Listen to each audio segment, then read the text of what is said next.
Olá, papai e mamãe, estamos de volta para continuar esse tema fantástico que é a educação financeira na infância. Então, sobre o que a gente vai conversar hoje? Vamos conversar sobre um ativo tão importante que nossos filhos têm muito mais do que nós, que é o tempo. E aí, quando a gente consegue perceber o tempo como um valor, a gente consegue transmitir para os nossos filhos através, desses princípios, a gente pode desenvolver neles a percepção e a importância tanto de valorizar o tempo quanto de utilizar o tempo a seu favor.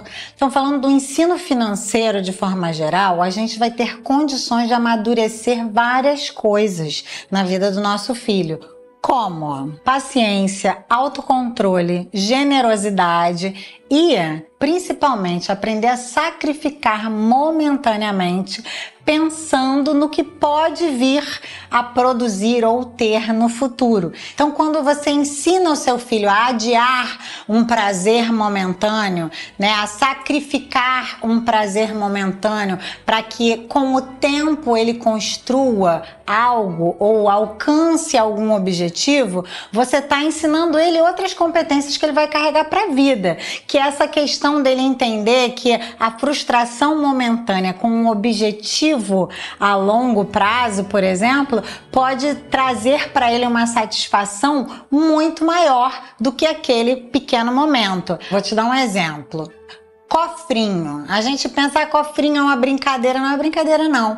A criança, ela vai estar sempre entendendo que ela pode ir colocando ali pequenas porções, ou seja, as moedinhas, e ela vai descobrir lá na frente, quando aquele cofrinho encher, que aquilo virou algo com substância. Se uma moeda ele não consegue fazer nada com ela, com o somatório daqueles pequenos depósitos ao longo do tempo, ele vai ter um recurso que ele vai ter condições de ter ou reinvestir em coisas que ele não teria se ele tivesse aquele prazer imediato de pegar aquela moeda e fazer um consumo com aquilo. Vou comprar uma bala. E aí, dentro desse ensino todo, a gente vai entrar para falar de um assunto que eu acho que ronda os lares de modo geral, que é a questão do consumismo.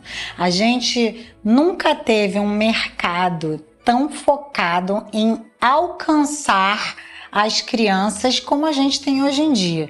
E aí, para você que está se perguntando o que é consumismo, olha essa frase, gente, fala sério, consumismo é você gastar o que você não tem para ter aquilo que você não precisa.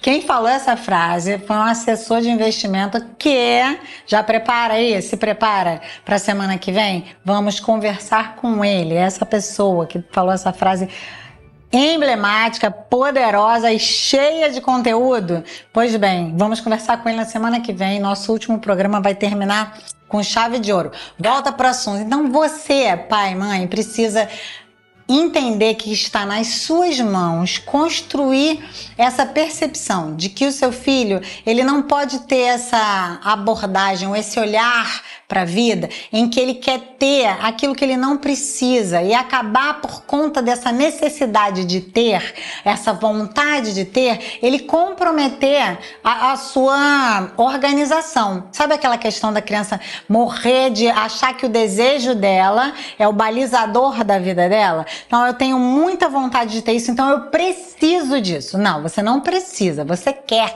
isso. Como eu vou mostrar isso? Diante da vida. Vou contar um caso da mama muito bom. Quando meu filho mais velho tinha uns 5 anos, eu sempre levei as crianças para o mercado comigo, todas as vezes. Ia para o mercado, carregava as 3 crianças.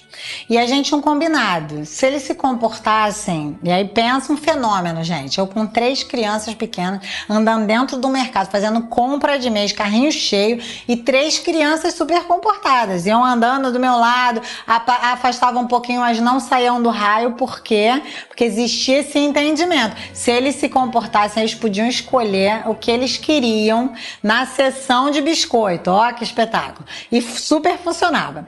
Nessa dinâmica, estamos indo para para o caixa, aquele momento de boca de caixa que tem aqueles parece que tem um alerta, né? Uma sirene falando me compra, me compra, me compra, aquelas coisas que eles deixam na boca do caixa, né? Meu filho viu uma arminha que ele ficou encantado, queria porque queria e nananã, e eu falei, filho, não vai comprar, você tem brinquedo, você não precisa desse brinquedo.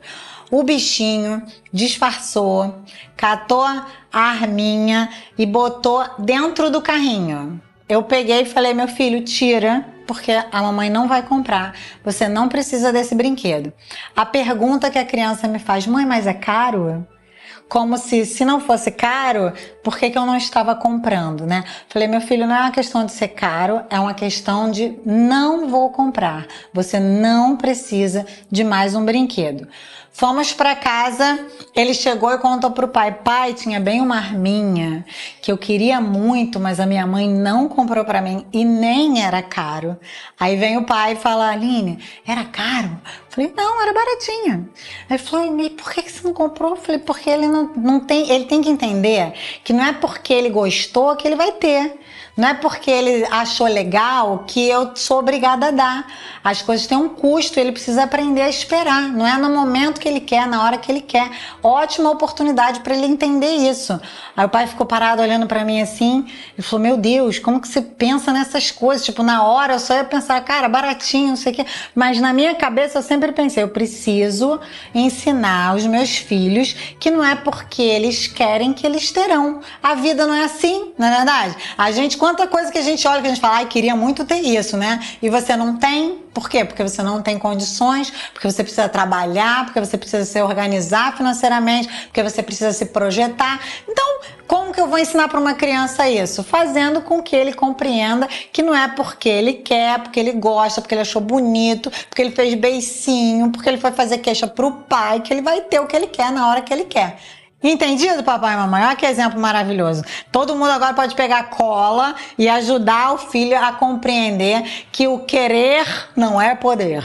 Então a gente pode em todo tempo aproveitar as dinâmicas do lar para construir e reforçar valores que amanhã eles podem fazer uma transição para que esses valores se tornem práticos na vida diária deles como adolescentes, como jovens adultos e como pessoas maduras. E aí você que está falando, mas mama, meus filhos são grandes. Esses exemplos que você deu são para crianças muito pequenininhas. Então vou dar um exemplo bacana de uma forma de você introduzir o seu filho nessa questão de planejamento a longo prazo e investimento para que ele amanhã, né, recolha os benefícios disso. Lá em casa, a gente tem uma cultura de consórcio. Na verdade, isso começou com meu pai. Quando eu fiz 15 anos, o meu pai me deu... Meu sonho sempre foi dirigir, né? Eu aprendi a dirigir com 12 anos de idade. Sempre gostei de carro e tal. E com 15 anos, meu pai me deu uma caixinha com chaveiro, com um brasão de um carro que eu gostava. Aí eu já fiquei toda animada, né? Falei, pronto, meu pai me deu um carro e tal. E aí ele pegou e falou assim, não, abre agora. Aí embaixo do chaveirinho tinha um papel dobrado. Quando eu abri, era a carta de um consórcio. Eu ganhei de 15 anos um consórcio. Ele falou, isso aí, ó, eu vou começar a pagar agora e ao invés de te dar uma poupança, eu tô pagando um carro. Quando você fizer 18 anos, possivelmente você vai tirar o seu carro. E foi exatamente o que aconteceu.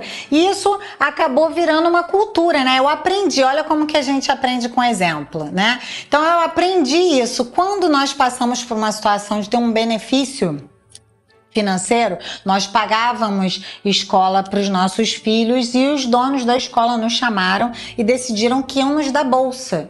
Eu sentei com o meu marido e a gente falou, o que a gente vai fazer agora, né? A gente tem esse recurso, esse gasto que a gente tinha mensalmente nesse investimento no ensino deles, mas a gente agora tá com essa grana, vamos fazer o quê? E a gente pensou, não, vamos pegar, a gente já não contava com esse dinheiro mesmo, né? Mais ou menos isso. Então vamos investir neles mesmos. Então a gente pegou um consórcio de imóvel para cada um dos três dentro desse valor e pegamos um consórcio de carro para cada um dos três.